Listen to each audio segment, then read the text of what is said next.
gtsummary is an R package to create publication-ready tables in an elegant and flexible way. You can create table 1, table 2, and many other types of tables, including regression tables. You can also customize them in ways you want. You can even add inline statistics in Rmarkdown using this package. So let's install this package. Go to the console and type install.packages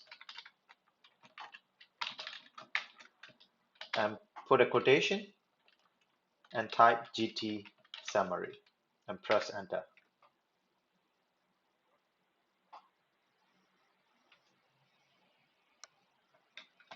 After it is installed, we are going to create an Rmarkdown file.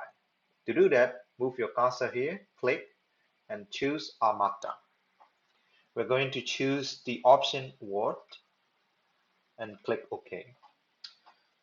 This will create an empty Rmarkdown file, which we are going to modify later. So here is the header session, and then here is the setup for the R code. And then below, this is just an example. So we don't need this, so we are going to delete them. And let's save this file. So I'm going to save this on my desktop, and I will give it a name called gtsummary_tutorial.